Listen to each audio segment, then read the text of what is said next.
So I just caught this massive lizard, and I cannot believe the story I have to tell about it. I found this little guy sitting on, actually he's not a little guy, he's actually a pretty big one, sitting on the side of a cliff while I was hiking, and I decided to pick him right up.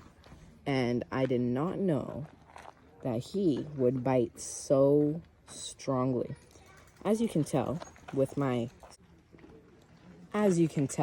he has bitten me multiple times. Using my second lizard as a pointer, I will show you that he bit me quite a few times on my thumb right there, another time on my thumb over here, and also on my finger where you can't see it at the moment. I was bleeding quite a lot on this section of my thumb where he bit multiple times, and every time he bit harder and harder and harder. And I was going to let him go, but I knew that this would be a great video to show all of you. So I really hope you do enjoy this. He's quite large compared to his very young cousin over here, as you can tell. And his tail also extends very, very long. As you can also tell, his eyes are somewhat like a dragon or a dinosaur, a real raptor, if you've ever seen something like it. Right now, he has his eyes closed. Maybe if I can make him open again. But that's absolutely awesome. Another cool fact about these guys is you probably see that little hole right there. And some people often think that's the nostril.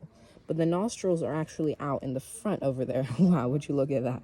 He's trying to take a bite out of his little brother over here. But this is actually his ears. So 2 holes for ears, actually, instead of actual ears like us. And as you can tell, his nostrils up front, and those eyes are somewhat beautiful, but also at the same time so intimidating and raptor and like dinosaur looking. If I can show you his teeth, you might not be able to see it at the moment, but look at that, he's trying to open up his mouth. His teeth are actually quite sharp, as you can probably tell from the blood he was able to draw from my body. So that's unbelievable. Oh, if you caught that, he just sticked out his tongue. See if you can do it again. But subhanallah, how Allah has created such small creatures. Actually, not that small if you look at it, almost as big as my whole entire hand. I'm using my whole hand versus I'm using just a couple fingers to hold him.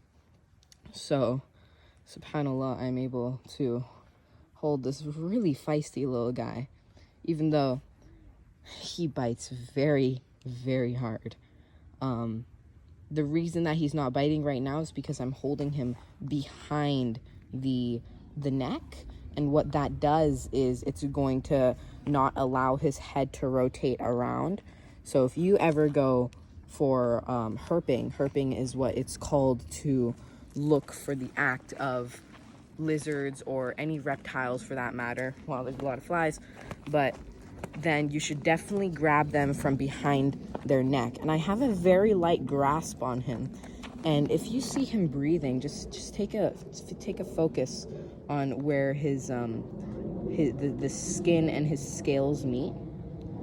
Once you see him breathe, then you'll be able to see it retracts and contracts as well. Look at that.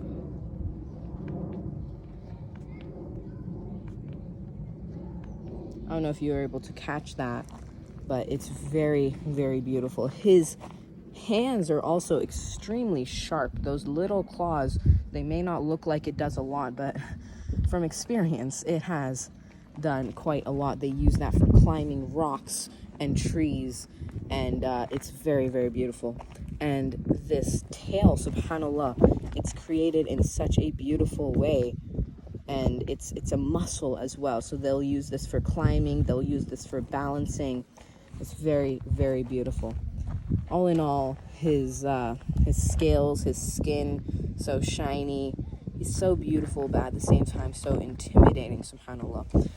Allah subhanahu wa ta'ala has created these creatures in such a magnificent way to have self-defense and also being able to look so cute, in my opinion. If you see his underside, it's very smooth. It's almost like a very smooth rock that you find next to a pond, like a good rock for skipping. It's super duper smooth, and that allows them to practically glide over branches and rocks.